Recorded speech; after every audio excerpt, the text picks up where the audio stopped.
Bonjour, nous sommes ravis de vous trouver dans ce webinaire où vous allez voir, vous allez avoir trois personnes qui vont s'occuper de vous. Nous sommes aujourd'hui dans le cadre d'un webinaire qui est national et qui va aborder plus particulièrement différents thèmes liés à l'évolution professionnelle. Ça s'inscrit dans le cadre des semaines de l'évolution professionnelle. Vous voyez qu'elles ont commencé le 10 et elles vont aller jusqu'au 21 octobre, donc jusqu'à la fin de la semaine.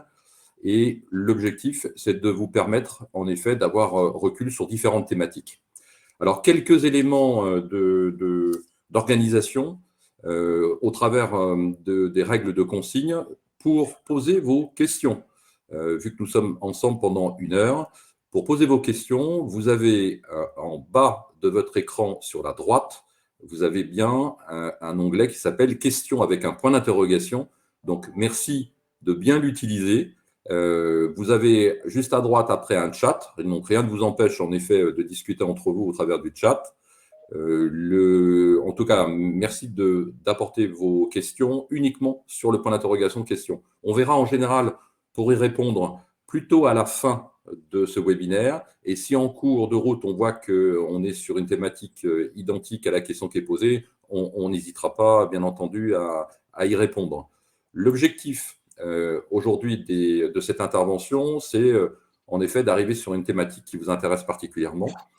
Ici, on rappelle dans un premier temps que les semaines des évolutions professionnelles sont organisées par des opérateurs du Conseil en évolution professionnelle, que sont l'APEC, le réseau EVA, le groupement Évolution, BGE Guyane, Antea RH, Corse et Axis Martinique. Voilà, ce sont tous des opérateurs du Conseil en évolution professionnelle. Nous le précisons tout de suite aussi, nous intervenons auprès des salariés du secteur privé et des indépendants. Nous sommes désolés parce que je sais que souvent, il y a parmi les personnes qui visualisent et qui participent au webinaire des personnes de la fonction publique, le groupement, l'ensemble du conseil en évolution professionnelle ne pourra pas vous accompagner en tant que fonctionnaire. Voilà, donc ça ne nous empêche pas d'être content que vous puissiez participer et assister à ce webinaire. Je vous informe ce point-là, puisqu'après, quand on vous parlera d'accompagnement, malheureusement, on ne pourra pas s'occuper des personnes de la fonction publique. Les semaines de l'évolution professionnelle donc, sont en association avec différents partenaires. Et en effet, d'ici quelques minutes, vous verrez l'un de ces partenaires qui va intervenir. Ce sont un ensemble de webinaires, au total une centaine de thématiques différentes. Tout est digital, tout est gratuit et tout est enregistré. Donc, que ce soit à la fois l'aspect vidéo, mais même la présentation qu'on va vous faire, tout est enregistré. Et à la fin de la semaine, quand l'ensemble des webinaires sera écoulé, vous aurez possibilité donc d'accéder à des replays. Donc, ne vous inquiétez pas, ce que l'on vous présente à l'instant, c'est accessible et ça sera de nouveau visible à la fin de la semaine au travers de replays. Aujourd'hui, vont intervenir plus particulièrement Khadija. Bonjour Khadija. Bonjour à tous. Alors, qui est Khadija? Khadija est directrice des opérations chez BGE Paris. Et BGE Paris est un organisme d'accompagnement à la création et reprise d'entreprises et qui appartient à un réseau national, qui est le réseau national des BGE. Donc, vous pouvez trouver proche de chez vous des antennes de BGE en France métropolitaine et dans les dom-tom également. Et vous accompagnez quel type de public? On accompagne aussi bien des porteurs de projets, demandeurs d'emploi, salariés, avec un projet de création d'entreprise ou une simple idée. Et l'objectif étant de passer de l'idée au projet pour pouvoir concrétiser son projet entrepreneurial et aider les entrepreneurs à lever des fonds lorsqu'ils ont un besoin en financement. Et on les accompagne également en post-création lorsqu'il s'agit de mettre en place des outils de pilotage, de recruter des salariés, tout ce qui est en lien avec le développement de leur activité. Et en parallèle de ça, on les forme aussi bien en amont qu'en aval de la création d'entreprise. Bon, on pourra de toute façon réaborder différentes thématiques sur lesquelles vous allez intervenir. Alors, par politesse néanmoins, pour nous aider à bien répondre à l'intégralité de vos questions, j'ai le plaisir aussi d'avoir présent avec nous, mais qui n'est pas affiché, mais pour autant qui est bien présente, c'est Marlène. Marlène, tu nous dis un petit mot? Bonjour à tous. Donc moi, je suis chargée de partenariat pour le groupement Évolution en Île-de-France et j'accompagne Philippe et Khadija sur le webinaire au niveau des questions. Donc n'hésitez pas à poser vos questions pour qu'on puisse y répondre, principalement en fin de webinaire. Très bon webinaire à tous.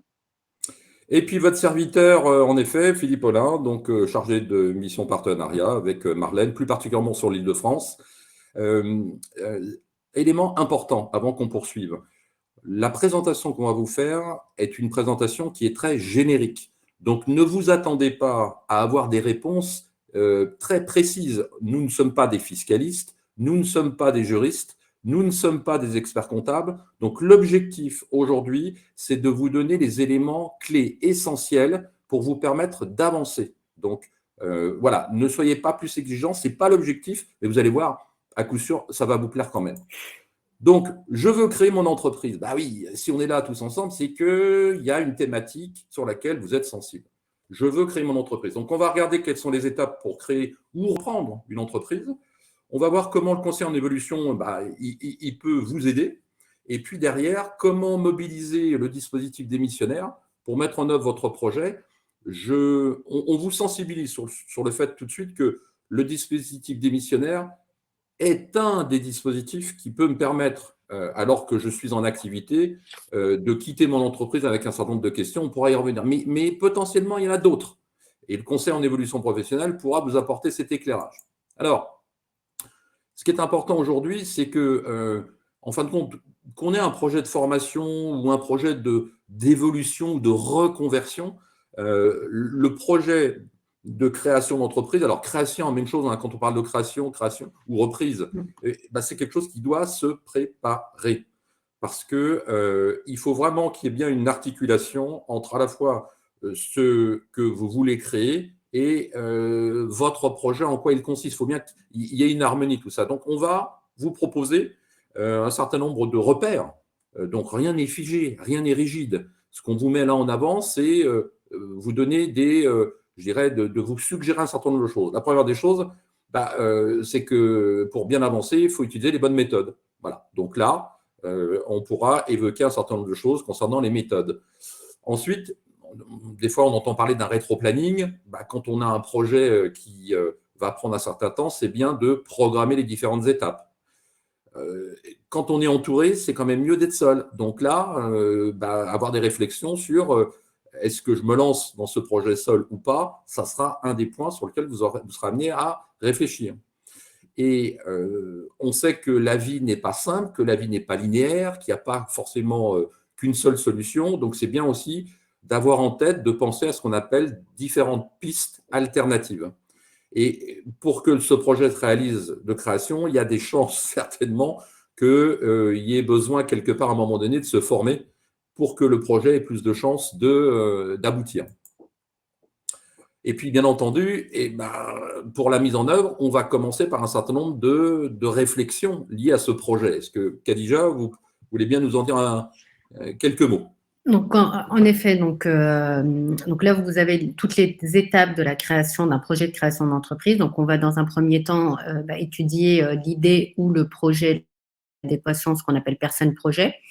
Donc, vous, en tant que personne, les compétences dont vous disposez, et puis les besoins, les compétences que nécessite votre projet. On abordera dans un second temps l'étude commerciale, donc à savoir l'étude de votre environnement, votre étude de marché, comment se comporte le marché, les points de vigilance sur le marché, qu'est-ce qu'on doit étudier avant de se lancer et surtout de se positionner. Forcément, on va chiffrer par la suite le projet. Donc, une fois qu'on a défini tout ça, il va falloir savoir combien coûte le projet. Est-ce que je vais pouvoir en vivre? Est-ce qu'il est faisable, ce projet? Est-ce que j'ai besoin de soulever des fonds? Quel type de fonds je peux solliciter? Et on va forcément trouver la structure qui va abriter finalement ce projet-là. Quel va être le statut juridique, social, fiscal? Quelles vont être les incidences sur ma situation personnelle? Quel est le plus adapté à ma situation personnelle aujourd'hui? Parce que rien n'est figé, encore une fois. Et on va identifier ensemble les différentes aides financières et sociales qu'il est possible de solliciter dans le cadre d'un projet ou de reprise de création. Et on va enfin voir les formalités de création d'entreprise et le lancement d'activité. Donc, sur la première étape, l'adéquation personne-projet, là, il s'agit tout simplement d'identifier l'ensemble des compétences nécessaires au développement de votre projet de création d'entreprise. Donc, forcément, lorsque vous êtes seul, vous allez devoir porter la fonction de production, à la fois production de services ou de marchandises, savoir vendre votre produit, gérer et piloter votre activité et manager. Donc, par produire, vous avez aujourd'hui tous une expérience professionnelle, une expérience dans un milieu associatif en tant que bénévole ou autre, et vous avez aujourd'hui des compétences que vous pouvez transposer à votre projet de création d'entreprise. Donc, l'objectif étant de faire un inventaire finalement de ces compétences et d'identifier s'il y a un manque, une lacune. Est-ce que vous allez prendre la décision de vous former pour combler cette lacune? Est-ce que vous allez la déléguer, la sous-traiter? Et dans quel cadre? Et puis, combien ça va vous coûter? Donc, vous allez voir qu'à chaque fois, il y a une incidence en fonction des décisions que vous allez prendre, la manière dont vous allez monter votre projet, il va y avoir une incidence sur le volet financier. Idem pour la fonction vente. Bon, tout le monde n'est pas forcément bon commercial ou n'est pas à l'aise avec ce domaine-là. Donc, l'objectif, c'est aussi de définir, finalement, établir qui va prospecter, quelle est votre clientèle cible, quels vont être les points de relais aussi de prescription, donc ce qu'on appelle des prescripteurs qui peuvent être en contact avec votre clientèle cible et qui vont parler de vous et vous orienter cette clientèle. Ou alors, est-ce que vous allez déléguer cette fonction en faisant appel à un commercial ou en recrutant dès le démarrage un commercial, par exemple. La gestion va devoir être portée malheureusement par le chef d'entreprise parce que c'est lui qui va prendre les décisions et qui va piloter justement les activités. Donc, on parle de la gestion au sens large. Si vous avez des marchandises, ça va être aussi bien la gestion des stocks, mais aussi bien la gestion de vos frais, donc toutes les charges, la gestion de votre trésorerie, vos encaissements, vos décaissements, les délais de paiement que vous allez accorder ou pas, parce que tout ça va avoir une incidence sur le quotidien de vos activités. Et la fonction aussi de management. Donc, management au sens large, parce que le management peut être interne si vous avez des salariés et externe si vous sous-traitez une partie de vos activités, parce qu'il va falloir accompagner ces sous-traitants, parce qu'au final, derrière, c'est l'image de votre entreprise qui est en première ligne. Donc, du coup, il va falloir prendre le temps ou de recruter ou d'accompagner ces sous-traitants ou ces prestataires. Donc, pour ces dispositifs-là, il existe un certain nombre de formations que vous pouvez suivre pour ou combler ces manquements en termes de compétences ou les sous-traiter.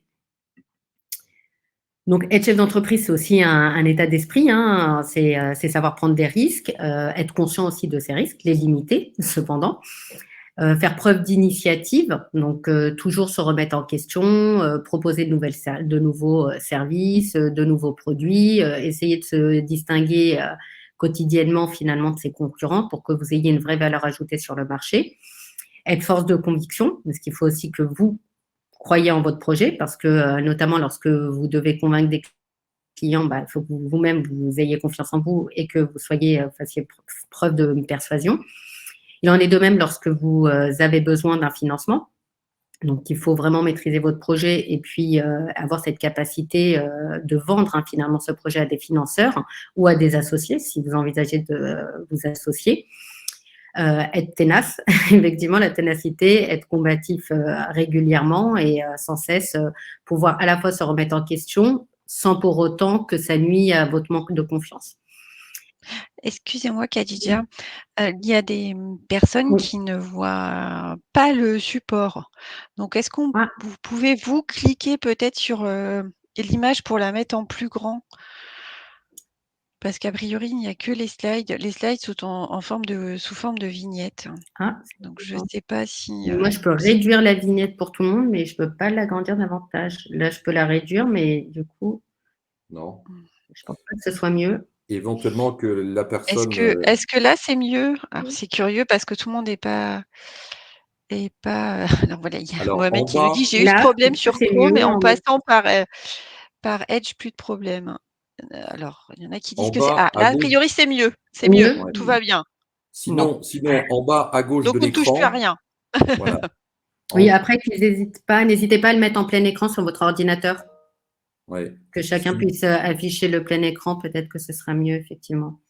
En bas à gauche, sinon de l'écran, il y a un point d'interrogation avec aide. Donc, s'il y a un problème de visualisation ou de son, en cliquant en bas à gauche sur le point d'interrogation aide, il y a certaines manipulations qui sont indiquées. Voilà, je referme la parenthèse. Khadija, c'est à vous. Et sinon, il y a Myriam qui dit: «J'ai eu ce problème, je me suis déconnectée, reconnectée, c'était réglé». Ah, je passe parfait. l'info à tout le monde. Merci, désolée, Non, non, je vous en Khadija. prie, au contraire. Vaut mieux s'en rendre compte au début. Donc, comme on le disait, on est sans cesse dans une dynamique à identifier les opportunités sur le marché, en tirer profit, les exploiter et puis sans cesse développer de nouveaux services, une nouvelle offre, pourquoi pas des alliances aussi, des partenariats. Mais on est sans cesse finalement dans une dynamique de remise en question, de retour client aussi, parce que les retours clients sont aussi intéressants pour vous améliorer et améliorer à la fois votre offre de service ou de produits. Je préciserais juste pour Oui, donner un peu une image, quand on se lance sur des projets de création d'entreprise, il y a à la fois être capable d'être un coureur de fond parce que faut de l'endurance. C'est pas quelque tout à chose qui fait. va être forcément simple. Comme il faut aussi savoir être sprinter parce qu'il y a des échéances, il y a des étapes où là on ne doit pas se louper, on doit être présent et qu'on ait mal dormi, qu'on ait les enfants à s'occuper, etc. Lorsqu'on doit présenter le projet devant les financeurs, eh ben, c'est là où il faut que vous retrouvez ce qu'a dit Khadija. C'est à la fois cet esprit de prise de risque et d'initiative, mais c'est cette notion de dynamique. Eh ben, il faut trouver l'énergie. Et au-delà des mots, je peux vous assurer que quand vous êtes dedans, eh ben, il faut être au point, quoi. Voilà. Donc, Khadija. Tout à fait. Concernant donc l'étude de marché, donc ce qu'on évoquait tout à l'heure, donc là, vous allez devoir étudier finalement l'environnement dans lequel vous allez évoluer. Alors, quelquefois, vous connaissez cet environnement parce que vous étiez salarié dans ce secteur et quelquefois, on ne le connaît pas, il est tout nouveau, ou on l'a exploré parce que on avait une activité, par exemple, de fabrication de bijoux pendant nos loisirs et on faisait des petites ventes à droite à gauche. Dans ce cadre-là, vous allez devoir justement, si vous avez un local, c'est d'identifier forcément votre zone d'implantation, voir si votre clientèle cible s'y trouve. Est-ce que c'est un quartier passant, une rue passante? Quels sont les commerces avoisinants? Est-ce que le quartier est dynamique? Est-ce qu'il y a des projets d'aménagement du territoire? Parce qu'aujourd'hui, peut-être que le quartier est bien desservi, mais demain, il prévoit d'installer autre chose et du coup, ce sera moins bien desservi. Donc, il faut aussi avoir cette capacité à se projeter dans le futur.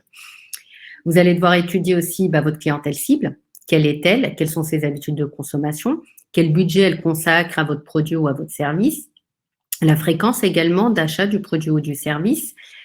Qui est la personne décisionnaire lorsque c'est un foyer?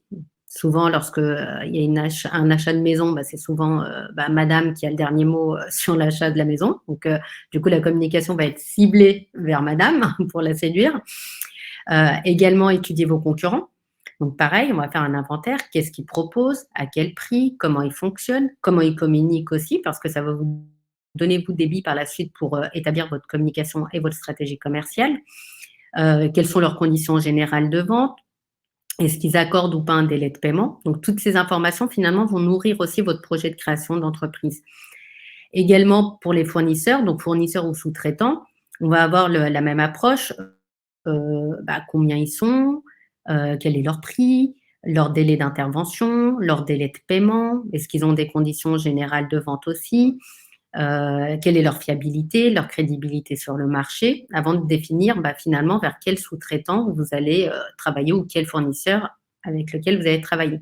Sachez également que lorsque vous achetez, vous faites de l'achat et de revente de marchandises, soyez vigilants parce que souvent les fournisseurs contraignent à acheter une quantité minimum de produits. Donc là aussi, il va falloir avoir connaissance justement de cette quantité minimum de produits. Ensuite, on va pouvoir définir, une fois qu'on a toutes ces informations, finalement, qu'est-ce que je vais proposer, à quel prix, parce que vous aurez étudié finalement votre clientèle, et également, vous saurez à quel prix vous achetez aussi votre produit ou à quel prix vous le sous-traitez s'il y a de la sous-traitance quand c'est un service. Donc, vous allez établir également votre stratégie de communication, comment vous allez communiquer vers cette clientèle cible, comment vous allez distribuer votre produit ou votre service, quels sont également les prescripteurs qui peuvent vous orienter ces clients pour pouvoir justement par la suite contractualiser avec eux. Et la prescription peut être gratuite ou payante, c'est-à-dire que vous pouvez aussi reverser un pourcentage du chiffre d'affaires généré par tel client à votre prescripteur. Mais souvent, elle est souvent gratuite. Mais au même titre que vous allez communiquer vers votre clientèle cible, vous allez devoir communiquer vers ces prescripteurs. Et ensuite, on va passer à l'étape du comment. Comment je mets en place tout ça? J'ai besoin de quoi? Est-ce que je recrute? Est-ce que je sous-traite? Est-ce que j'ai besoin d'acheter du matériel? Quels sont les outils de communication que je vais mettre en place? Est-ce que je crée un site internet? Est-ce que je ne crée pas de site internet? Mes cartes de visite, les salons professionnels aussi à identifier parce que c'est un lieu aussi où on rencontre aussi bien sa clientèle que ses prescripteurs et éventuellement ses fournisseurs et sous-traitants. Donc, une fois qu'on a une vision claire de ce qu'on va proposer, à quel prix, comment on va vendre notre produit ou notre service, on va pouvoir passer au chiffrage du projet. Parce que tout au long de cette étude, finalement, il y a la question du « OK, je sous-traite, mais combien ça va me coûter? J'ai besoin d'un ordinateur, combien ça va me coûter ?» Donc, une fois qu'on a fait tout ça et qu'on est au clair, on va pouvoir passer à l'étude financière. Dans ce cadre-là, vous avez notamment le plan de financement. Le plan de financement est très simple. Il répond à 2 questions, à savoir de quoi ai-je besoin? J'ai besoin d'un ordinateur, j'ai besoin d'un local. Dans le local, je dois faire des travaux. J'ai besoin d'acheter un véhicule, j'ai besoin de créer mon site internet et on va chiffrer tout ça. Donc, il répond bien à la question de quoi ai-je besoin et ensuite, c'est comment je le finance. Donc, comment je le finance? Quels sont mes apports? Quelles sont les aides que je peux mobiliser financières? Quels sont les emprunts bancaires que je peux mobiliser? Est-ce qu'il y a des associés? S'il y a un associé, combien il peut apporter également au projet? Donc, on a déjà le plan de financement donc, qui est sur 3 ans. On a également le compte de résultat qui est également sur 3 ans. Donc, on vous demande un prévisionnel à chaque fois sur les 3 premières années d'activité. Le compte de résultat va vous donner une autre information, à savoir est-ce que le projet est viable ou pas? Est-ce que je ressors avec un bénéfice en année 1, en année 2 ou en année 3 ou est-ce que j'ai des pertes? Donc, dans ce cas de figure, vous allez pouvoir justement dans ce compte de résultat lister l'ensemble de vos dépenses et l'ensemble de vos recettes. Donc, on va retrouver tous vos encaissements, donc le chiffre d'affaires généré sur la période, et l'ensemble des charges. Donc, l'ensemble des charges, ça peut être votre loyer, quand il y a un site internet, l'hébergement du site internet, un point sur un budget formation également que vous pouvez allouer pour votre formation à vous et à vos salariés. S'il y a des salariés, on va retrouver le salaire des salariés, votre assurance professionnelle, vos frais de com, les salons, etc. Donc, on va vraiment lister toutes les charges et s'il y a un emprunt, forcément le remboursement et les intérêts de cet emprunt. Et à la fin, voir si on a un bénéfice ou une perte. Ce qui peut être intéressant, Khadija, là aussi, ce qu'on vous soumet, c'est des réflexions sur lesquelles vous pourrez revenir lors d'entretiens et d'échanges individuellement. C'est à minima, en effet, sur une projection sur 3 ans. Rien ne vous empêche d'aller au-delà, sur 4 ou 5 ans, mais le minimum, c'est 3 ans. Ce qui peut être aussi source de conviction lorsque vous allez présenter votre projet auprès de financeurs éventuels, c'est d'avoir établi à la fois une prévision basse, une prévision intermédiaire et une prévision haute de vos chiffres. De telle manière que lorsque vous allez vous présenter, vous pourrez en effet justifier du positionnement des chiffres que vous avancez. Et c'est bien de partir du principe que d'être dans une période plutôt tendue sur première année, deuxième année, donc une période plutôt difficile, et puis d'envisager une période où les choses globalement sont plutôt dans un rythme moyen, et voire exceptionnel. Mais ne communiquez pas des chiffres que vous considérez comme si tout va bien, soyez prudent. Et donc, pour ça, 3 hypothèses peuvent être intéressantes. Oui, puis sachez aussi que, par exemple, sur le chiffre d'affaires, il va falloir définir comment vous avez calculé, sur quelle base. Chaque chiffre que vous allez apposer, en fait, finalement, derrière, il va falloir le justifier sur la méthodologie, à travers votre étude de marché, des devis éventuellement que vous avez pu avoir, etc. Sur le budget de trésorerie, donc ce qu'on appelle aussi le plan de trésorerie, donc là, en revanche, on vous demande vos 12 premiers mois d'activité. Donc, ça fonctionne un peu comme votre relevé de compte bancaire. On va avoir vos rentrées d'argent et vos dépenses. Donc, les recettes et les dépenses. Et à la fin, on aura le solde. Dans le budget de trésorerie, l'incidence qu'on va retrouver, ça va être surtout les délais de paiement. Les délais de paiement que vous allez accorder à vos clients et les délais de paiement qui vous seront accordés par vos sous-traitants ou vos fournisseurs, dans la mesure où on va avoir un décalage entre le moment où on va vous fournir la marchandise et le moment où vous allez payer votre fournisseur. Donc là, ça va avoir une incidence typiquement sur votre trésorerie dans la mesure où, en plus, on va tenir compte de la saisonnalité de votre activité. Il y a des mois où vous allez, comme le disait Philippe, des mois où l'activité va être très florissante et des mois où, au contraire, on va être sur des activités où il y a une baisse et c'est lié tout simplement à la saisonnalité de votre activité, comme un vendeur de glace, comme un vendeur de matériel de ski. Il va y avoir des périodes où ça va être un peu plus fort et des périodes où ça va être plus bas. Dans ce cadre-là, il faut être vigilant dans la mesure où il va falloir définir en amont avec la personne qui vous accompagnera, définir votre besoin en trésorerie au démarrage. Tout simplement parce que les premiers mois d'activité, vous n'allez pas avoir tout de suite de la clientèle, mais pour autant, si vous avez un local, par exemple, vous allez devoir payer votre loyer le premier mois, même si vous n'avez pas de clients. Vous allez devoir payer votre assurance, même si vous n'avez pas de clients. Et dans ce cadre-là, on va définir justement ce qu'on appelle vos besoins en trésorerie. Donc, vous avez peut-être entendu parler de BFR, c'est ça, c'est le besoin en fonds de roulement, notamment au démarrage. D'accord? Donc ça, c'est des points qui sont très importants. Il faut que vous soyez, alors c'est souvent la bête noire des entrepreneurs, l'étude financière, mais une fois que vous avez été accompagné, que vous avez mis les mains dedans, en fait, vous allez vraiment vous approprier cet outil-là et ce prévisionnel financier, et vous allez être en mesure aussi de le communiquer aux financeurs et aux partenaires d'aide à la création d'entreprise qui proposent des prêts à taux zéro, ce qu'on appelle des prêts d'honneur. Une fois qu'on a défini ça, on va pouvoir passer à l'étude juridique. Donc, l'étude juridique fiscale et sociale, l'étude juridique notamment, c'est rien d'autre que la coquille qui va héberger votre activité. Cependant, derrière, il y a aussi des obligations et des contraintes. Donc, quand on va définir son statut juridique, on va déjà se poser un certain nombre de questions. Est-ce que je veux m'associer? Quel va être le pouvoir de décision? Est-ce que je vais être gérant? Est-ce que ça va être moi qui vais porter finalement le pouvoir de décision ou pas? Quel régime fiscal et social je peux ou je souhaite avoir? Mon patrimoine, est-ce que je veux que mon patrimoine soit protégé ou est-ce que je prends le risque éventuellement, demain si ça va mal, qu'il y ait une saisie sur mon patrimoine personnel? La nature de mon activité, est-ce que j'ai une activité qui est plutôt libérale, conseil, etc., ou plutôt une activité artisanale ou une activité commerciale d'achat et de revente de marchandises? Et ça va avoir également une forte incidence sur votre situation personnelle. Votre situation personnelle peut influer sur le statut juridique, fiscal et social, et à l'inverse, le statut juridique, fiscal et social va avoir des incidences sur votre situation personnelle. Et bien sûr, la taille de l'entreprise et le développement que vous souhaitez, que vous projetez d'avoir. Donc, pour faire simple, en entreprise individuelle, on ne reconnaît juridiquement que vous, en tant que personne physique. Donc, il y a une vraie confusion du patrimoine personnel et du patrimoine, on va dire, qui est lié à l'entreprise. Donc, il y a une vraie confusion des deux. Donc, l'un appartient à l'autre et vice-versa. En revanche, quand vous créez sous le format société, il y a une vraie séparation des patrimoines.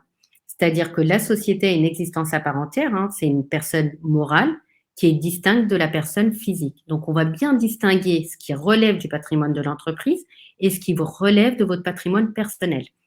Et là, ça va avoir des incidences. En effet, c'est clair qu'il y a déjà, mais pour le repréciser, à la limite, il n'y a rien de gênant à tout ça, sauf que c'est lorsqu'il y a des problèmes financiers que le problème peut se poser. Tout à fait. Donc, en effet, s'il y a séparation des biens, vous vous doutez que si l'entreprise a des difficultés financières, vos créanciers ne vont pas venir chercher, entre guillemets, l'argent chez vous personnel. Alors que s'il y a confusion des patrimoines, là, vous pouvez vous retrouver plus ou moins à la rue. Donc, il y a bien des réflexions de fond, à savoir le risque que vous prenez en tant qu'entrepreneur. Est-ce que vous voulez localiser au travers d'une structure qui est bien déconnectée de votre propre patrimoine? Voilà. C'est ça. Je rajouterai juste un bémol pour les sociétés, parce qu'effectivement, on parle de séparation de patrimoine. Cependant, lorsque vous êtes gérant, on n'est pas là pour ça, mais bon, si vous êtes condamné pour faute de gestion, votre patrimoine personnel peut être engagé. D'accord? Donc, on parle souvent de société à responsabilité limitée. Oui, la responsabilité est limitée, mais si toutefois le gérant est condamné pour faute de gestion ou malversation, son patrimoine personnel peut être impacté et engagé. Oui, donc on peut dire, Khadija, en fin de compte, que sur ce sujet, à partir du moment où je fais une faute de gestion, quelle que soit la forme juridique que j'aurais choisie, de toute façon, c'est pas bon pour moi. Oui. Voilà. Tout à l'heure, on évoquait la prise de risque, justement, avec l'état d'esprit. On y est. Et on parle de la faute de gestion, voilà. Derrière, on pourrait y revenir. On parle bien de faute de gestion, c'est particulier. Oui. Je vous laisse poursuivre. Donc, au niveau du régime d'imposition, donc quand on est en entreprise individuelle, tout simplement, comme on l'a dit précédemment, on ne reconnaît que vous, personne physique, donc vous êtes de fait à l'impôt sur le revenu. Lorsque vous êtes une société, comment on distingue les deux? On distingue la personne physique, les associés, le gérant, de la société qui existe à part entière, hein, elle existe en tant que personne morale. Donc, il va y avoir une imposition à l'échelle de la société qui peut être à l'impôt sur le revenu ou à l'impôt sur les sociétés. Et à votre échelle, lorsque vous êtes à l'impôt sur les sociétés, en tant que personne physique, si vous retirez une rémunération de votre activité. Là, à ce moment-là, ça va être comme si vous étiez salarié. La rémunération que vous retirez de la société, elle va être soumise à votre échelle à vous, à l'impôt sur le revenu. Petit point de précision sur les micro-entrepreneurs, parce que le fonctionnement est légèrement différent, c'est-à-dire que l'impôt est basé uniquement sur le chiffre d'affaires après un abattement en fonction de la nature de votre activité, si elle est commerciale, libérale ou artisanale.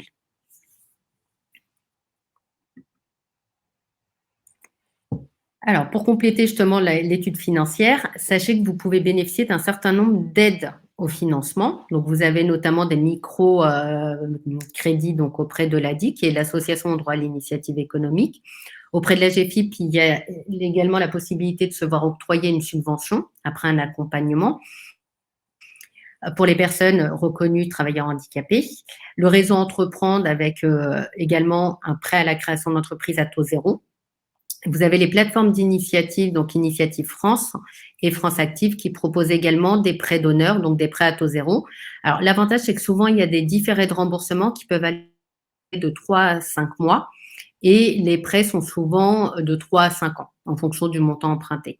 Cependant, ces aides-là n'interviennent jamais seules. L'objectif de ces aides est de ce qu'on appelle faire effet levier sur votre apport personnel pour, entre guillemets, bancariser le projet. Vous avez également le dispositif qui a été mis en place depuis de nombreuses années, qui est l'ACRE, qui permet de bénéficier d'une exonération partielle des cotisations sociales du chef d'entreprise. Et pour les demandeurs d'emploi qui ont des indemnités chômage, vous pouvez effectivement bénéficier du maintien de vos allocations de retour à l'emploi, donc les ARE, et c'est ce qu'on appelle le dispositif ARS, donc qui est l'aide pour les repreneurs et créateurs d'entreprises. Et selon les villes et même les territoires, vous pouvez bénéficier, donc en fonction des politiques qui sont mises en place, d'aides aux investissements ou à l'installation. Quelquefois, vous pouvez même avoir des exonérations fiscales en fonction de votre zone d'installation. La création, donc il y a différentes formalités à réaliser. Donc maintenant, c'est assez formidable, tout est fait en ligne depuis de nombreuses années. Donc vous allez vous adresser auprès des CFE, donc des centres de formalité des entreprises, selon la nature de votre activité. Si votre activité est artisanale, donc vous fabriquez des objets ou autres, à ce moment-là, vous allez créer votre entreprise auprès de la Chambre des métiers. Si c'est une activité commerciale, ce sera auprès de la Chambre de commerce, achat-revente de marchandises. Et si c'est une activité plutôt libérale, ça peut être conseil, formateur ou autre, là, à ce moment-là, l'inscription va se faire directement auprès de l'URSSAF. Également, juste un point de précision, c'est-à-dire que vous pouvez être consultant et vous mettre sous une forme de société, par exemple une EURL ou une SARL. À ce moment-là, même si l'activité est libérale de nature, vous allez quand même créer auprès de la Chambre de commerce, dans la mesure où les sociétés, c'est ce qu'on appelle une forme commerciale de société, et elles s'immatriculent à la Chambre de commerce et non à l'URSSAF.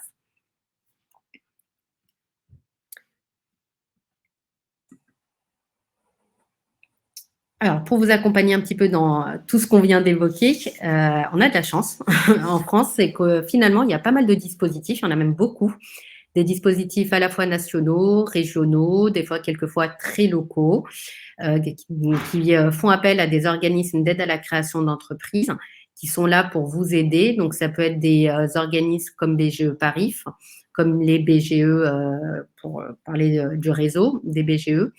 Vous avez les chambres de commerce, les chambres des métiers qui peuvent également vous accompagner sur toutes ces étapes de la création d'entreprise et puis surtout parce qu'on parlait tout à l'heure des statuts juridiques, il n'y a pas de forme idéale, il y a vraiment une forme sur mesure parce que ça va impacter votre situation personnelle et on va pouvoir travailler avec vous sur des simulations pour pouvoir définir par la suite quel est par exemple le meilleur statut, le plus fiscalement intéressant pour vous et comment vous allez pouvoir surtout vivre de vos activités.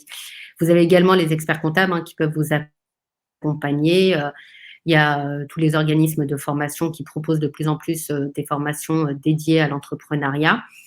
Pensez surtout, parce que quand on démarre notre activité, on a surtout la tête dans le guidon et on ne prend pas le temps ni de se former, ni même de solliciter un organisme qui peut vous accompagner aussi sur le développement de votre activité. Donc, attendez pas, parce que souvent, nous, on intervient et on fait le pompier de service. Essayez surtout d'avoir un accompagnement au moins sur vos 3 premières années d'activité, que ce soit auprès de votre expert comptable ou d'autres cabinets, pour pouvoir avoir un interlocuteur avec qui échanger, vous challenger, pointer du doigt parce que vous avez la tête dans le guidon, certains points de vigilance ou même vous aider des fois dans votre prise de décision. Dans les éléments, Khadija, des cabinets d'études, tout à l'heure, on avait une question qui concernait qui peut m'aider. En effet, alors quand on parle de cabinet d'études, son nom l'indique, mais pour autant, vous avez aussi des organismes comme peuvent être des fédérations professionnelles qui font en effet un certain nombre d'études sur des métiers ou sur des secteurs d'activité. Vous avez ce qu'on appelle les opérateurs de compétences, des OPCO, qui interviennent par branche professionnelle et qui émettent un certain nombre d'études. Et c'est au travers de ces études que vous pourrez capter des notions de marché, d'évolution de marché. Vous avez aussi certains sites liés, des sites gouvernementaux, où derrière, vous avez une projection de l'évolution de certains secteurs d'activité ou de certains métiers, en particulier la DARES. Voilà, bref, tout ça, on pourra vous aider à trouver. Oui, vous avez également l'INSEE. L'INSEE fait pas mal d'études aussi intéressantes. Et le site BPI France, puisque BPI France publie des fiches professionnelles, donc par métier ou par secteur d'activité, elles sont très bien faites, puisque vous avez une étude de marché déjà menée, quelques éléments sur la situation financière du secteur, le chiffre d'affaires moyen que les personnes dans ce secteur-là dégagent sur la première année, les dépenses moyennes. Et puis, vous avez aussi, parce que là, on ne l'a pas évoqué, mais qui est très important aussi, c'est toute la réglementation qui régit votre secteur d'activité. Est-ce que mon activité est réglementée? Je vais devoir avoir un diplôme ou pas? Ou alors, est-ce qu'il va falloir que j'embauche une personne qui va porter finalement cette compétence métier au sein de ma société? Donc, sur le site de BPI France, c'est assez complet. Vous avez pas mal d'études aussi qui peuvent déjà vous donner quelques premiers éléments de travail et quelques éléments d'information sur votre secteur.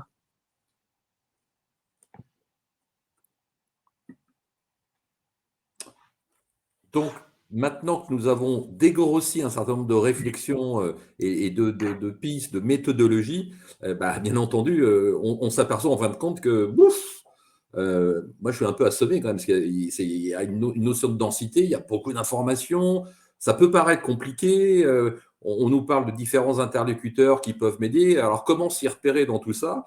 Eh bien, vous l'avez compris, c'est écrit en gros, venez rencontrer un conseiller en évolution professionnelle. Voilà, c'est son rôle justement de vous faire gagner du temps et de vous éclairer. On va en particulier là juste zoomer sur un dispositif qui s'appelle le dispositif démissionnaire. Le conseiller en évolution professionnelle connaît les différents dispositifs qui vont pouvoir vous aider dans votre projet de créer en effet votre entreprise. Quand on est aujourd'hui salarié, la question c'est comment je fais pour quitter mon entreprise. On a évoqué qu'on pouvait être aussi demandeur d'emploi, puisque et heureusement, quand on est demandeur d'emploi, on a le droit, et bravo en tout cas aussi à ceux qui vont sur la création d'entreprise. Bref, il y a un certain nombre d'éléments et de méthodologies à avoir. Là, le dispositif démissionnaire, c'est quand je suis en activité salariée. Donc, le dispositif démissionnaire va permettre à une personne qui est en poste de démissionner et de prétendre, en effet, de pouvoir toucher l'allocation de retour à l'emploi dès sa démission dans le cadre d'un projet de création ou de reprise d'entreprise, voire de formation. Voilà. Et donc, pour accéder, pour activer ce dispositif démissionnaire, qui était vraiment à l'initiative de la personne, vous devez répondre à un certain nombre d'exigences. La première, c'est d'être en contrat à durée indéterminée, en CDI. Et il faut avoir au moins 5 ans d'activité salariée, peu importe que ce soit auprès d'un ou plusieurs employeurs, mais il faut avoir au total minimum 5 ans d'activité. Et puis, son projet de reconversion, il doit être qualifié, il doit être apprécié avec 2 qualificatifs importants. Ce projet doit être réel et sérieux. Et ça, qui est-ce qui va porter ce jugement en finale et qui va déclencher le fait de pouvoir rentrer dans le dispositif? C'est la commission paritaire interprofessionnelle régionale.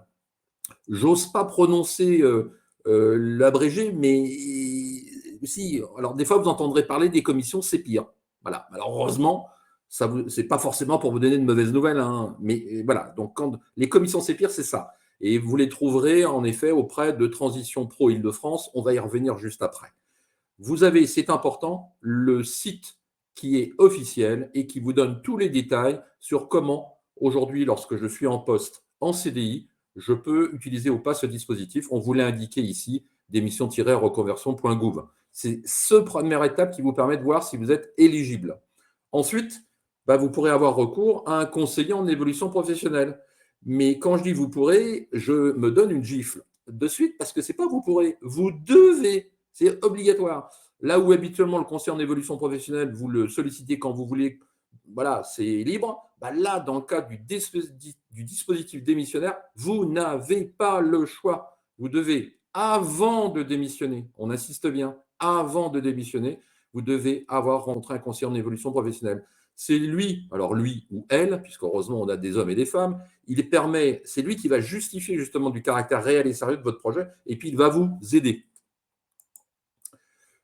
Globalement, quelles sont les grandes étapes du dispositif? Comment il se met en œuvre? Vous l'avez compris, la première étape sur la gauche de l'écran, c'est d'abord d'aller consulter ce site, qui est le site officiel. Et à partir de ce site, vous pourrez, en fonction des renseignements que vous allez noter, vérifier déjà si vous êtes éligible. Une fois que vous êtes éligible, vous allez prendre contact avec un conseiller en évolution professionnelle, et on va y revenir dans quelques secondes sur comment je peux être en contact. Donc, une fois que vous aurez pu rencontrer le conseiller en évolution professionnelle, c'est avec lui que vous allez pouvoir, en effet, comment on appelle ça, remplir les différents volets qui concernent ce dispositif. Et ces volets devront être déposés dans un dossier auprès de Transition Pro Île-de-France. Alors, Île-de-France, si vous êtes en région parisienne, les Transitions Pro, vous les avez connus sous le nom de FONGECIF. Et je dis vous les avez connus, c'est parce que ce sont des associations qui sont dans chaque région. Donc, Transition Pro, il y a Île-de-France, il y a PACA, etc. Donc, selon la région où vous habitez, vous avez une association Transition Pro et c'est auprès d'elle. Donc, il y a un site internet sur lequel vous aurez à remplir un dossier concernant ce dispositif démissionnaire et ce dossier sera rempli avec l'aide de votre conseiller en évolution professionnelle. En bas de l'écran, on vous indique qu'une fois que vous avez déposé ce dossier auprès de Transition Pro, c'est là où vous allez trouver ces fameuses commissions CEPIR qui disposent d'un délai de 2 mois pour vous donner une réponse. Au-delà, on considère que la demande est considérée comme acceptée. Je rappelle que la demande, c'est de pouvoir rentrer dans le dispositif avec l'avantage de pouvoir toucher, en effet, l'allocation de retour à l'emploi selon les droits que vous aurez pu acquérir, bien entendu. En cas de réponse positive, donc là, autre point important à mémoriser, c'est que vous aurez 6 mois pour vous inscrire à Pôle emploi. Oui, ne démissionnez pas avant d'avoir, 1, vérifié votre éligibilité, 2, rencontrer votre conseiller en évolution professionnelle et 3, d'avoir une réponse de cette commission CEPIR sur le fait que votre projet est bien considéré comme réel et sérieux. Sinon, vous allez avoir de mauvaises surprises. Donc, faites attention à ça. Et une fois donc que vous serez inscrit à Pôle emploi, vous aurez 6 mois pour mettre en œuvre votre projet. Et si vous aviez une réponse négative de la commission CEPIR, vous avez 2 mois pour faire un recours. Et là aussi, le conseiller en évolution professionnelle pourra vous aider.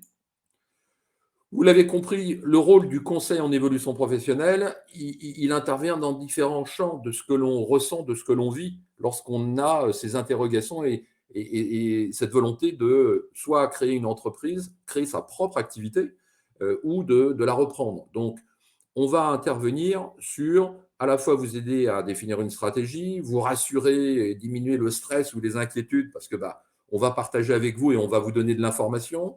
On va à la fois vous aider à formaliser votre business plan et vous l'avez compris, vous avez surtout un certain nombre d'acteurs et de partenaires externes qui sont spécialisés dans l'activité du business plan. On aura clarifié avec vous les financements.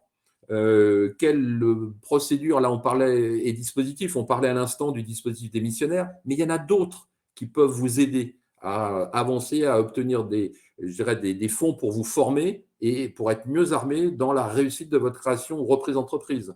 Et puis, bien entendu, quand on est en activité, à un moment donné, il y a cette question de comment je fais pour quitter mon entreprise. Bref, le rôle du conseiller, il est dans tous ces champs-là. Il est là pour vous aider et vous simplifier et vous rassurer. Donc, concrètement, en quelques mots, c'est quoi le conseiller en évolution professionnelle? Vous l'avez compris, le conseiller en évolution professionnelle, c'est vraiment, alors au-delà du mot d'un processus, c'est avant tout des hommes et des femmes qui sont spécialisés dans l'accompagnement et qui vont accompagner des salariés et des indépendants pour faire le point sur leur situation professionnelle et dans le cas où on l'évoquait ici d'une évolution professionnelle ou d'un changement, pourra être abordée la thématique de la création d'entreprise. Voilà. Donc, c'est un service qui est gratuit.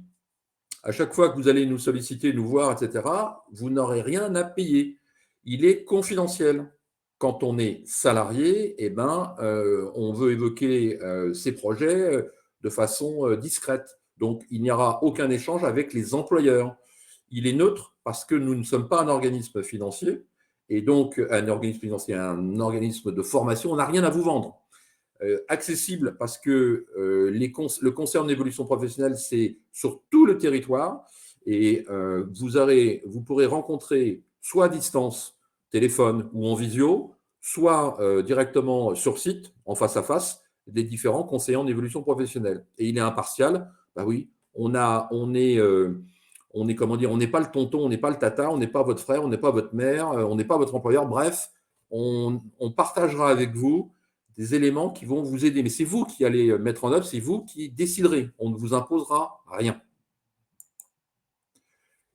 Concrètement, le conseil en évolution professionnelle, vous pouvez le trouver auprès de quels opérateurs? Si on commence sur la droite de l'écran, vous avez des opérateurs. Chaque opérateur a un public qu'on pourrait qualifier de public cible de par leur spécialité. Aujourd'hui, si j'étais ou si je suis en démarche de reconnaissance d'handicap ou si je suis en situation de handicap, je vais plutôt m'orienter vers le réseau des Cap Emploi. Voilà. Si j'ai moins de 26 ans, bon là je pense que je ne suis pas très crédible, je pourrais en effet m'adresser aux missions locales. Marlène, c'est pas gentil d'avoir souri, mais je t'ai vu. Et donc, si maintenant je suis demandeur d'emploi, demandeur d'emploi, le conseil en évolution professionnelle, il est mis en œuvre principalement, en effet, par Pôle emploi. Et si je suis cadre, que se passe-t-il? J'ai un réseau spécialisé qui est celui de l'Association pour l'emploi des cadres.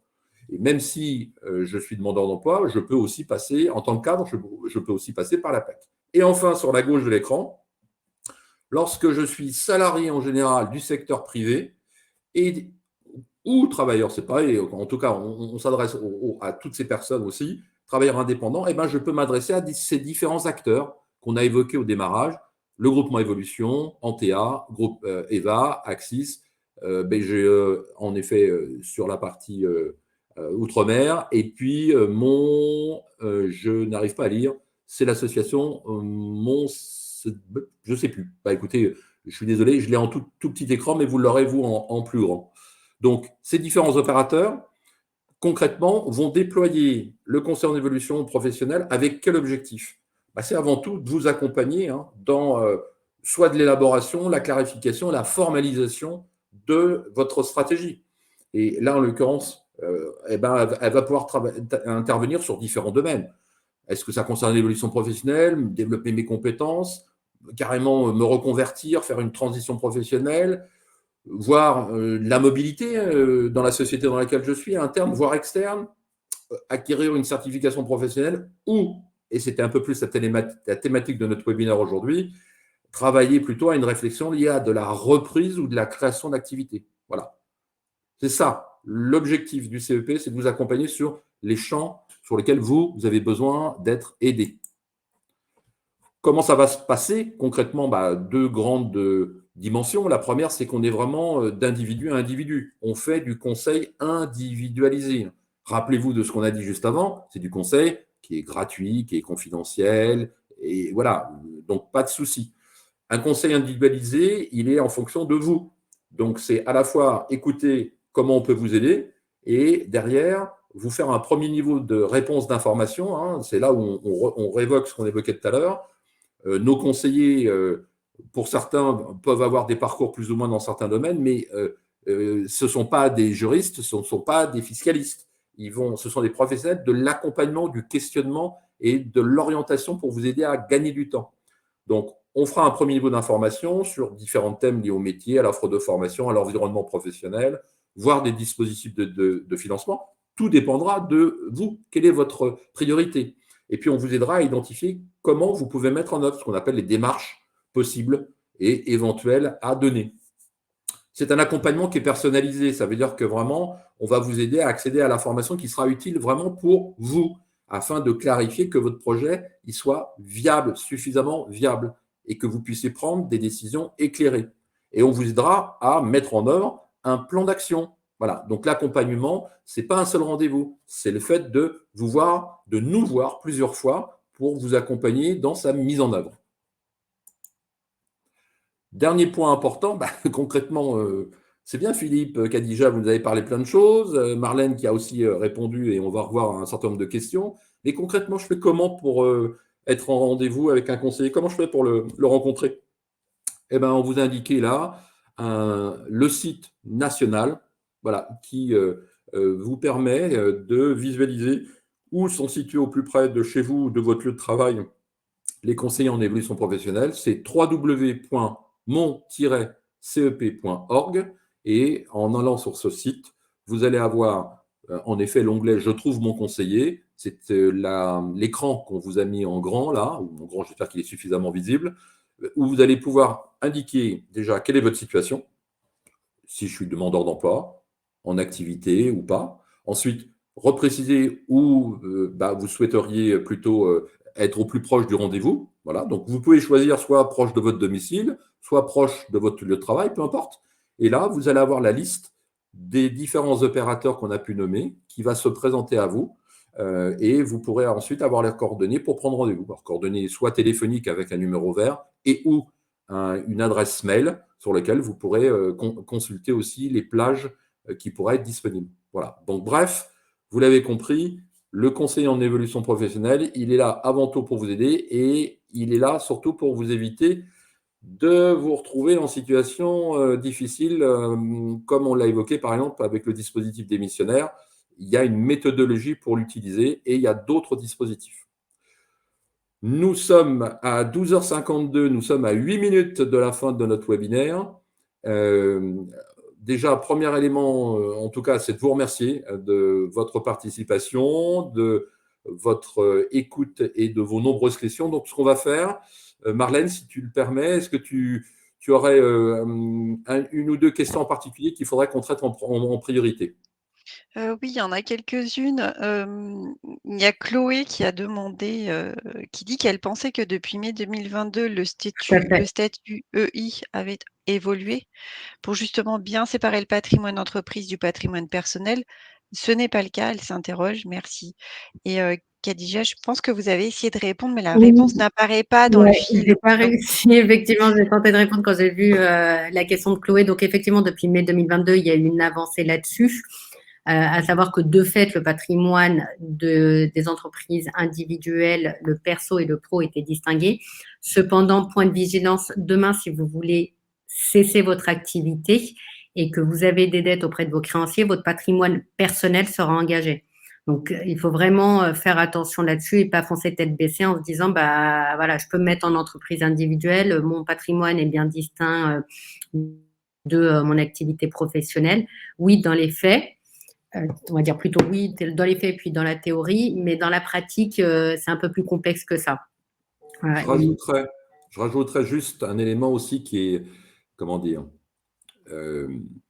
lorsque vous allez solliciter différents financements, même si certaines formes juridiques vous permettent en effet de, protéger votre patrimoine personnel, vous aurez peut-être, je dis peut-être, ça dépend des financeurs, des demandes de caution.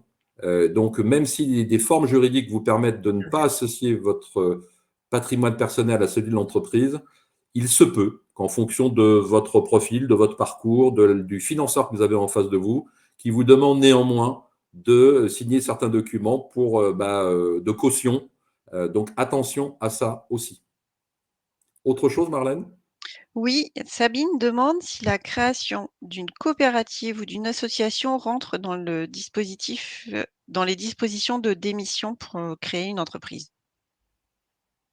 Alors, le motif de démission, reconversion, ou procréation, n'est pas lié au choix d'une forme juridique. Voilà, donc concrètement, si demain je suis porteur de projet et que pour cela, j'ai besoin de démissionner et d'acquérir en effet une formation dans le cadre de ce projet, que ce soit pour créer, m'associer, rentrer dans une coopérative, une SCOP ou peu importe, le législateur n'a pas conditionné le choix du dispositif à l'arrêt comme on appelle ça, d'une forme juridique. Donc, soyez tranquille, c'est pas associé. Alors Sabine, elle a une autre question et ensuite on prendra la question de Marie. Sabine demande: «Quand on n'a pas encore les 5 ans d'activité, doit-on attendre les 5 ans pour faire son dossier de démission pour création d'entreprise ou peut-on anticiper?» Alors, il faut en tout cas des missions interviennent au moment où vous aurez 5 ans. Comment dire ça clairement, le fait que vous puissiez actionner le dispositif, normalement, logiquement, il faut qu'au moment où la démission soit prononcée, il y ait minimum ces 5 ans. Donc, en dehors du préavis, généralement, vous avez un préavis. Donc, il faut qu'au moment, en tout cas, où vous allez activer le dispositif, que vous ayez minimum ces 5 ans, y compris préavis complet. Pour être un peu plus précis, parce qu'on l'avait annoncé, on ne pourra pas rentrer dans trop le détail, vraiment consultez le site qu'on vous a indiqué, parce que vous avez un simulateur dedans, et en fonction de ce que vous allez indiquer, vous aurez une réponse précise. Je vous invite à faire des copies d'écran aussi des réponses que vous pourrez avoir sur ce site. Merci Philippe. On peut prendre la question de Marie aussi qui demande si, il y a des commissions spécifiques pour les étrangers qui, viennent s'installer, créer leur entreprise en France. Par exemple, de la Suisse vers la France. Alors, Qu'est-ce je, qu'elle je, entend par je- commission spécifique? Alors Marie, si vous pouvez préciser, merci. alors, Et on a une, je vais soit on reprendre attend que juste. Marie ait précisé, soit on prend une autre question, enfin. Je vais juste repréciser, si on s'arrête simplement sur le terme de commission, dans notre présentation, on a évoqué que la notion des commissions, les fameuses CEPIR. Mmh. Donc, si la question porte sur ces commissions, en tout cas, on n'en a pas évoqué d'autres, non, il n'y a pas des commissions particulières dédiées aux personnes femmes, aux personnes qui viennent de Suisse. Voilà, ça, c'est les commissions CEPIR sont des commissions paritaires qui sont souveraines en matière de décision de financement, entre autres de ce dispositif. Donc, on les trouve auprès des associations donc, de transition pro. On l'a évoqué une par région. Et voilà, elles ne sont pas spécialisées, orientées par rapport à certains pays, etc. Voilà. Si en tout cas la question portait sur ces commissions. Églantine a une question aussi, qui je ne sais pas si on va pouvoir répondre parce que ça me paraît une question quand même très, très personnelle et peut-être qu'il faut avoir C'est tous ça, les éléments du dossier. tout à fait. Quelle est la forme de structure la plus adaptée pour vendre des créations légalement, en complément d'une autre activité salariée entre guillemets «alimentaire»? Vous avez apporté un bout de réponse, Marlène, à la question. En effet, là, il faut faire une étude un peu plus personnalisée, hein, puisque va rentrer en ligne de compte aussi la situation personnelle, votre situation personnelle, Églantine. Merci Khadija. Et Valérie demande, peut-être que ça sera notre dernière question: «Les commissions CEPIR sont-elles liées à une région?» Mais je crois que Philippe a déjà un peu répondu. Je vois que j'ai pas été bon du tout. Elle l'a Parce posé que au moment où tu parlais. Oui, non, non, Je crois quasiment au moment elle où m'en tu veut. as Non, mais je suis triste. Bon, non, je non, vais mais faire une. alors console-toi parce que Marie répond: «C'est tout bon, merci».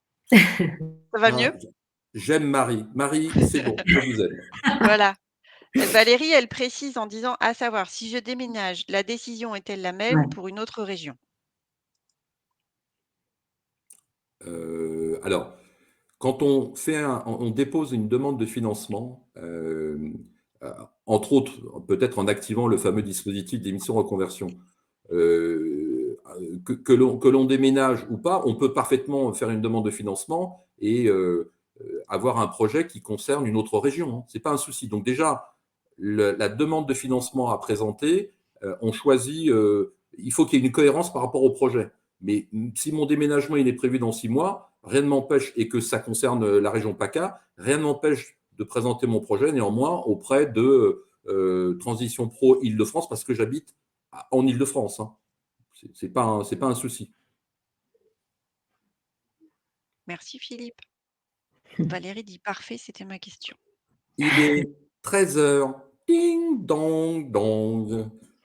Bon, c'est le moment de nous quitter. Nous sommes respectueux aussi de vos horaires. Merci Khadija de votre intervention. Et merci pour l'invitation. C'était un plaisir. Merci Marlène pour ton appui discret mais efficace. Et puis, donc, le dernier mot de la fin, on a été ravis de partager ce moment avec vous. Il est 13h01, on est dans les délais. Les pouces levés foisonnent. On vous remercie. Et n'oubliez pas que aussi bien cette vidéo et que son contenu seront à votre disposition donc à la fin de la semaine, dans en effet tous les webinaires en général. Et que si vous ne l'avez pas compris, je serai encore triste, mais on ne va pas rester sur le mot de la tristesse. Vous avez vraiment intérêt à aller rencontrer un conseiller en évolution professionnelle parce qu'il va vous aider et vous serez beaucoup plus confiant dans la façon dont vous voulez piloter en général votre évolution et en particulier sur celle qui nous intéresse aujourd'hui, qui était « Je veux créer mon entreprise ». Voilà. Merci à vous. Merci à tous. Passez une bonne journée. Merci, bonne journée à tous. Au plaisir. Au revoir. Au revoir.